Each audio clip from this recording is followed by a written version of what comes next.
Welcome to this week's episode of Lagnia-POD. I'm Rob Holbert, your host, here with a greatly diminished group here at the rectangular. Skeleton. The rectangular round table is almost Ghost empty crew. today. So introduce yourselves, gentlemen. Kyle Hamrick. And Grant McLaughlin. You guys are too kind, each pointing at one another Yeah. to see who goes first. All right, yeah. that's all we After got you. today. After- Ashley's on vacation. Scott's on vacation. Yeah. Tommy's working. Yeah. Yeah, so it's just And- us. Yeah. We're you'll have just to- the they'll- bare necessities. They'll have to suffer through what we've got to give them. Speaking of suffering, the animals are suffering. They are. And the They city, you are now, Kyle, you are now on the city beat, having taken over from Brady, who has left. And one of your first meeting was a big meeting about the dog pound. The new Yeah. dog pound. This I this call it a issue, dog pound. Animal shelter. the animal jail. Yeah. Yes, I'm really dating myself with dog pound there. But, you know. No, well, Yeah. this issue came up at the city council meeting yesterday. Today is Wednesday, where they had on the agenda the architectural plans for the new $10 million shelter that they're Right. building on the I-65 service road. So they said it's an old TV station. What That's right. TV station. So I actually just looked up where this is on maps, and it said that this used to be the home of the old Trinity Broadcasting Network. All right. Okay. Trinity Broadcasting. WMPV Yes. TV 21. Yeah, they were a big religious broadcasting organization. Yes. Yeah, Okay. Well, they have yielded their facilities to the animal shelter. Okay. And that is where that will be in the future. But after we did this, there were some people from the public who got up and said, this building is great. It's much needed. But this is just a However. Band-Aid. Yes. But more money is still needed. Three people who work for various Save a Stray and rescue groups got up and said that the city should take a portion of the $10 million, specifically $200,000 to $300,000, and put it towards starting a city-run, low-cost spay and neuter service, so that we can cut down on the number of dogs and cats that are coming into this facility.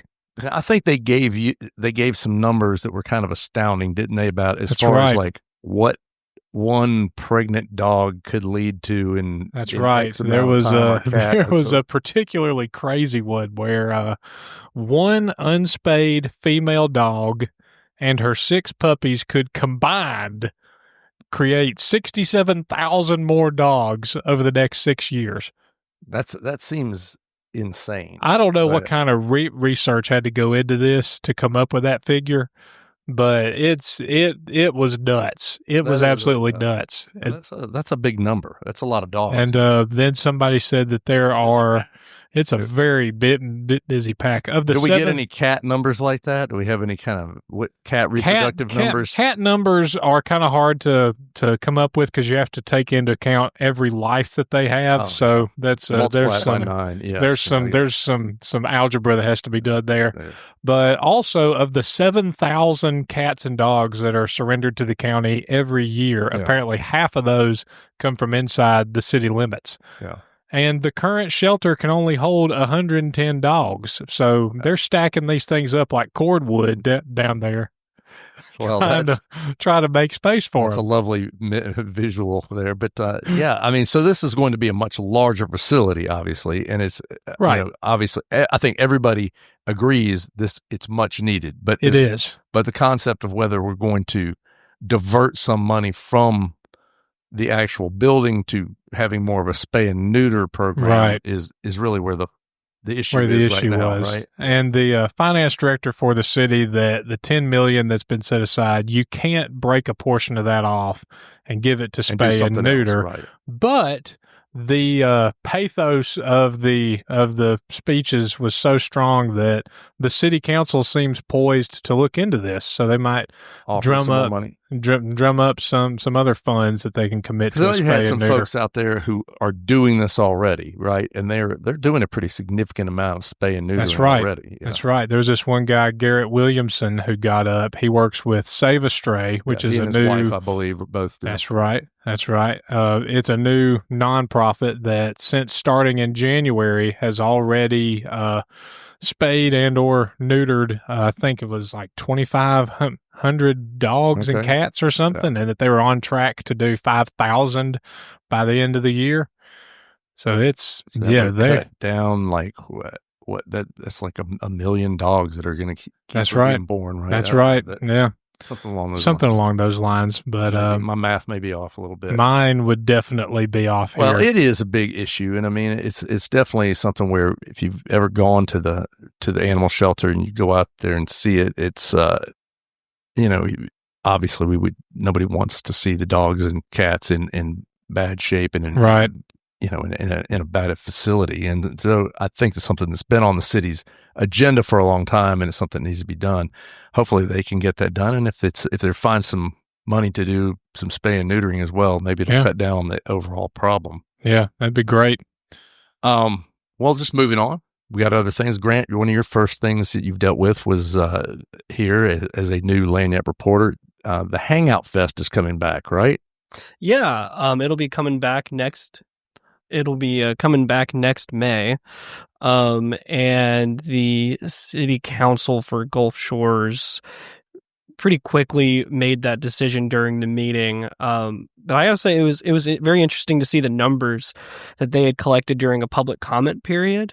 That showed that over 64% of residents in the area actually supported the Hangout Festival. Yeah. And there were a lot of questions about traffic and waste, and noise pollution. And so, in the terms of the new contract, they'll actually have the company Hangout Music Fest LLC will have to address those concerns and come up with a plan to mitigate their overall immediate impact. Well, it's been quite a journey for that festival. I mean, we started out when it started out. Lagnia was actually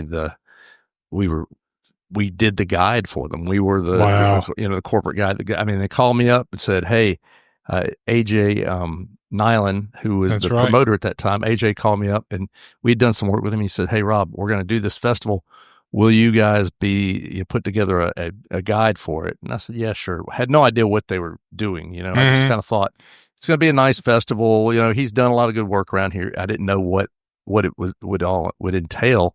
And, the first one was fantastic. They had all sorts of great bands there, and, you're out on the beach and then, the VIP stuff and all that was insane. Right. It was gorgeous, and then it just kind of, it blew up from there. It got bigger and bigger.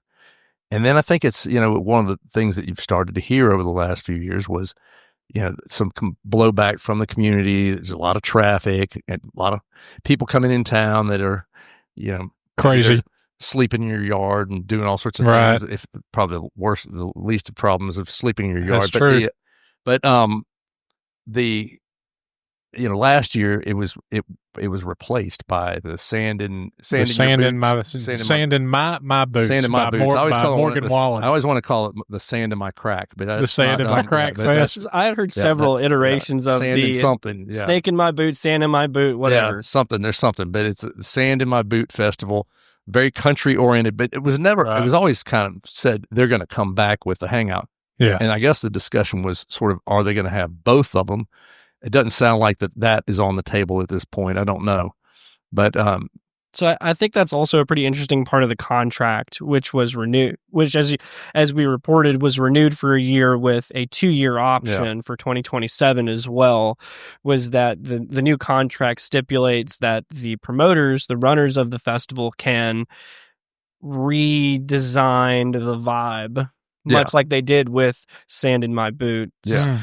So Hangout doesn't necessarily have to be it's gotten very electronica heavy and very, it was really sort of at the beginning a little more pop rock, and I think it's kind of gotten a little more into more electronica stuff and more just I don't know, like computerized music. That or something. Computer music. Yeah, that computer sounds. Music. I got to admit, I hadn't been there. Hadn't been there in a while. The music kind of passed me by. It became a thing where I'm like, I don't even know who any of these people are anymore. Yeah. They had the Red Hot Chili Peppers. I think, remember that 2 years ago. So that would have been a good one. I saw them out there once. That was a while back. I think they came back. I think they've been back a couple of times. It's also just really interesting to see just how much the business community really like showed out during this public comment period, and an even higher percentage of them were for it. They are. They make some money, man. Right. Sure. Well, and you gotta hand it to the folks who kind of put presentations together. I believe it was Blake Phelps, their economic development coordinator down there, who gathered the data that showed that there's more than $5 million in economic impact during this one festival. I got to figure. See, I was kind of surprised, honestly, that number seemed low to me. I would have thought it was more than that. Even it's just so. I mean, there's so many people down there, but it is a big deal for that community to have it. I think it'd be tough for a lot of folks to lose it after this many years of having that. I know there's some people who are like, let's get rid of it. We don't want it, but I'm sure there are a lot of folks who count on that. Yeah. Those 3 days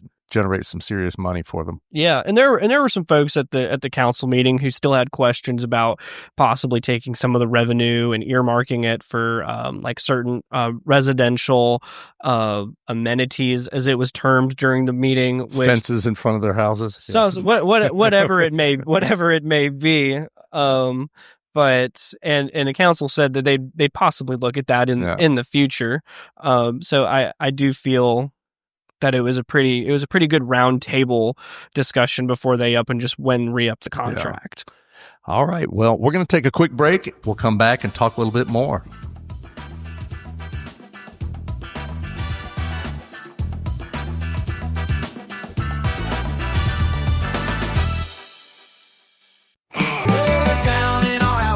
Town, Lagnia-POD is on the beat. For just $6.50, it's all the news, keeping local folks in the loop. Oh, Lagnia-POD, every single morning, catching up on stories while the coffee's pouring. The local truths on every page, news for the folks of every age. It's just $6.50 a month for Mobile's daily news, Lagnia-POD Daily. Get signed up now at Lagnia-Mobile.com and help keep Mobile funky. Whoa, down in our Alabama town, Lagnia-POD is on the beat. For just $6.50, it's all the news, keeping local folks in the loop. Oh, Lagnia-POD, every single morning, catching up on stories while the coffee's pouring. The local truths on every page, news for the folks of every age. And we are back. We haven't really had. We've still been working a little bit on the Tony Kennon story. The mayor of Orange Beach, and whether or not he was an individual who was on a balcony out there punching a woman in the face while naked on Labor Day of last year. We're getting close to the year anniversary of that. Yeah, I guess we are. But you and I you did a story last week, rather, on some documents that we got in his 2019 altercation at the Floribama, and you got some documents from the Escambia County Sheriff's Office that were the reports from that evening. Yeah, and it was cool stuff. They had not only did they have kind of the breakdown of exactly what happened at the Floribama, which we might get into a little bit later, but they had a affidavit or like a statement by one of the Orange Beach cops who went to talk to the guy that Tony Kennon was accused of punching in this case. And at the end of that statement from the Orange Beach cop, it just so happens to mention that Mayor Kennon called that cop and asked him to come and pick him and his wife up from the Floribama at 2 a.m. Right. After all this had gone down. Yeah. And then that was commented on by a guy with the Escambia County Sheriff who wrote in a document that he got the files from Orange Beach. He got the information from them, and he looked at body camera footage that showed Of that ride. showed Kennan in a police car being carried away from the Floribama. Well, technically, it showed Kennan's wife. They said he was not in the camera view. Oh, right? that's right. But right. But the wife, they could hear them talking. Said nothing of interest. Evidentiary interest was occurred. But what it does show, though, is that the mayor got a ride home after this altercation. He was picked up over at the Phoenix 10. Right. Down the street. Just a few yards away. Walked a little bit down there, got picked up by the cops at 2 a.m. and given a ride home, which goes with, the number of people, numerous former and current police have told me that this is not an anomaly. This is a routine behavior that the mayor uses police as taxi cabs when he's out drinking. Takes them to bars, from bar to bar, takes them home. Yeah.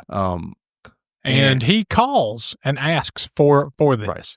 So it is pretty clear that it's been done. I mean, it's pretty. I think that's as good evidence as you're going to see that actually has occurred. He, of course, has not answered any of his specific questions. He's just declared everything to be untrue.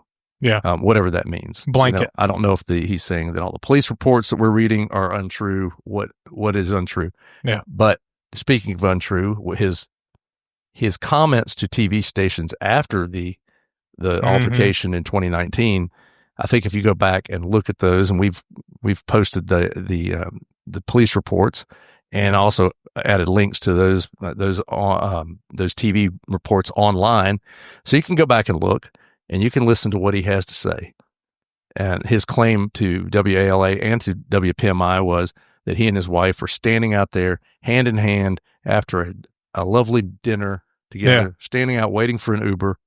And this guy comes out of nowhere and targets him and says, that guy the mayor was hitting his wife. And so they got into an altercation. He will admit there's some physical altercation that went on. Right. But doesn't say he punched him. He says he didn't punch him, but says he deflected or pushed him or whatever. Some part of him might have hit the guy's nose. But he was protecting his wife and his honor and all these other things. Right. But that bears no resemblance to the police report conducted by the Escambia County Sheriff's Office, in which they interviewed both Kennan and his wife inside the Floribama where the altercation occurred, in which both of them admitted that they were in a verbal argument at the time all this started. Yeah. And the guy who was allegedly punched in the nose claims that he saw Kennan slam his fist into the wall angrily next to his wife's face. Yeah. And that's when he got involved. That's when he got involved. So Kennan says none of that happened. Yeah. But Kennan also said he was outside waiting for an Uber he never took. He also said it happened at 12:30. It happened more at 1:30. Right. He also claimed that that they'd been eating dinner and they weren't intoxicated. The sheriff's deputy deemed them all to be that everybody was intoxicated. Said every one of them involved was intoxicated. So there's a lot of things there. If you go and look at if you want to go back and look at what he said to the TV stations and then read those police reports, it is, they are starkly different. But the thing that is, I think, very interesting, or the thing that we ought to focus on, I think, is the fact that he's using police vehicles to taxi him. Him and his wife, yeah. And I know that social media doesn't think there's a problem. Some of the people on social media don't think there's a problem. Folks are just glad he didn't get behind the wheel of a car. Right. Just glad he didn't get behind the wheel. He's a mayor. He should have perks. Yeah. Other mayors have people drive him around. And all those things show a stunning lack of the ethics law. Right. The ethics law says that you cannot use public vehicles, public property, other people, their time. Yeah. All those things that are being paid for by tax dollars cannot be used for your personal benefit. Right. And so, the discussions, there have been rulings on this, as far as driving mayors around. Yes. Sandy Stimson has a guy who's assigned to him who drives him to official things. Right. He drives him around during the day. He takes him here and there, but he doesn't. I don't think that Sandy's calling him up at 2 a.m.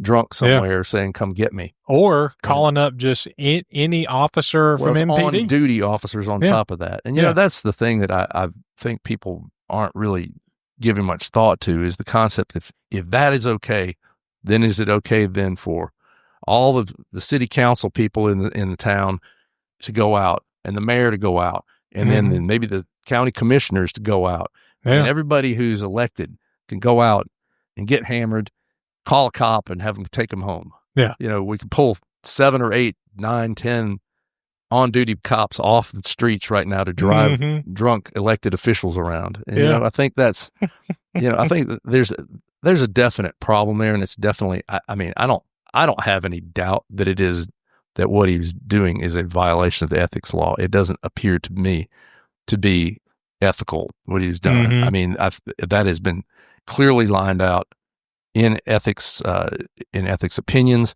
that, you can't use public vehicles for private things. You can't even use them for campaigning. If you're running for re-election, they really don't like that. You can't drive or have somebody drive you at the city or counties, on their dime to go to a campaign event. Right. So, I think that's where, people I don't know that it matters to a certain group of folks over there at all. I'm sure it doesn't. That are very excited about him, and that's fine. But, it does get into behavior. And I think if you extrapolate from there, okay, well, if he's willing to use police cars inappropriately, is he willing to misuse a second office that he has, that he's given anybody any reason that he has a second office? Why does he have one? We don't know. Nobody knows. City council doesn't know. But that's where somebody was that night, according to police reports. There was somebody in there after 1 a.m. After somebody got a phone call saying there was a woman being punched by a naked guy on a balcony of a city-owned building. Yeah. And there it is. Yeah. So, and there are sources who say that body camera footage shows that this person, whoever it was, claimed they were Tony Kennan. That's right. And that the police backed off. And there's, and the police report shows that 4 days later, they went and talked to Miss Mrs. Kennan. Yeah. So, all those things, they sort of add up. And I think if the mayor has an excuse for it or a reason for it or thinks that somebody else was doing it, he ought to answer it. I still, we've been saying this for over a month now, but they ought to answer it. Absolutely. Anyway, we'll move on from the Tony Kennan escapades, but it's something I think folks really do need to understand. The ethics law is pretty clear on this stuff. As far as we've got, Grant, you had a story a good feel-good story this week. A lighter topic. A lighter topic, yes. So we're switching gears here a little bit on somebody doing something really nice for the community. Yeah. Bright boxes. This was a lot of fun to go and do. Those of you that don't know, I'm brand new to the city of Mobile and to southern Alabama, and I've often found that a way to get to know the community is finding those who try to make it a better place, do things for others. And that was the case with Abby Turner. Kind of like me and Kyle. Yeah. Something like that. We're always trying to make things better. Yeah. We do our best. We do. Some give out care packages, some point out corruption, That's what we do. Yeah. So, and Abby started this earlier this year, and just as a community service project, public service project. And she's 16 years old. She is 16 years old. And she's donated, I think, over 100 boxes to American military personnel overseas and to children at a hospital here in Mobile. Children's and Women's Hospital. Yes. Yeah. Through Ronald McDonald House. Through Ronald McDonald House. So these are typically children who are dealing with cancer. Yeah.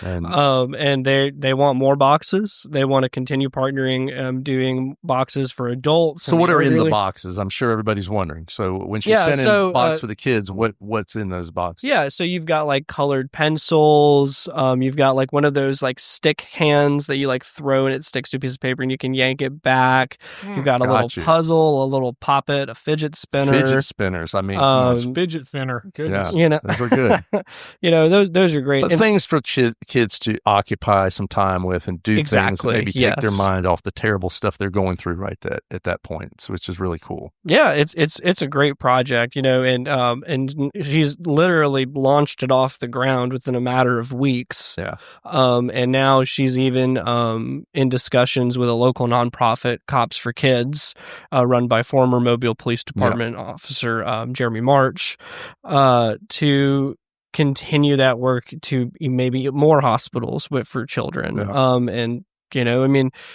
it's a lot for a 16-year-old to do. And I asked her, I was like, how are you going to manage this when you're in school? I hear she's on the dance team at her high school. And she just said, well, I'm just going to do it. Yeah. That's cool. That's a great work ethic. And she's also the ones that she sends to the military. There are different things in those boxes, right? That's correct. So, if you've been a soldier and you listen to this podcast, you'll know, but if you don't, foot powder is in great demand. Right. So are compression towels, toothpaste, toothbrushes, hand sanitizer, stuff like that. Things that they get through care packages. There's several other nonprofits as well. And they've even gotten those to support Our Troops America, which are putting the bright boxes inside these larger care packages being sent overseas. So and the soldiers can even request them. Yeah. They're being sent all over the world. That's right. Yeah. That's pretty cool. It's really nice to see, I know at that age I was really I would not have been motivated enough to do anything like this. And it's just nice to see somebody who's 16 years old, who's thinking about other people and doing things like that and able to organize it and put it together that way. It's pretty fascinating. She would have put me to shame. That's for sure. There's no doubt. Yeah. There's absolutely no doubt. This week's cover story is a good one too. Tommy Hicks wrote about it, but he is out right now slaving away at media days with football. That is the hardest working man in show bless business. his heart. He is the hardest working man in show business. There's no doubt. So, but his cover story this week's a good one. You have Gunner and Phillip Rivers. Phillip Rivers, of course, the famous NFL quarterback, played for the San Diego Chargers for most of his career, played a little bit for the Indianapolis Colts. He's the coach of St. Michael over in Baldwin County, and his son, Gunner, is a rising junior, I think, in football. He's a machine. He's a machine. He's quarterback, like his old man, and he's throwing footballs all over the place, scoring a lot of touchdowns. He looks like he stands to obliterate the state yardage record. He's like at 7,000, and the state yardage record is 11,000, and he's already at 7. Oh yeah, and he's got 2 more years, so he dude's got a rocket for he may well blow that out. Well, his dad did too. They both have big arms, but it's a really great story about his father coaching him and how they get along on the field. It's pretty cool stuff. So I urge folks to check that out. It's another great one by Tommy Hicks. It is. Well, thanks for listening to us this week, folks. We will be back next week with the next episode of Lagnia-POD. Y'all have a great week.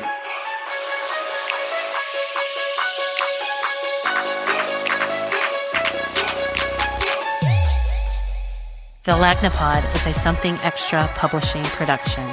Executive producers are Rob Holbert and Ashley Trice. Music is by Some Paul Sounds and Electro Animals. Only subscribers like you have access to this podcast. Tell your friends they can sign up at my.lagnia-mobile.com.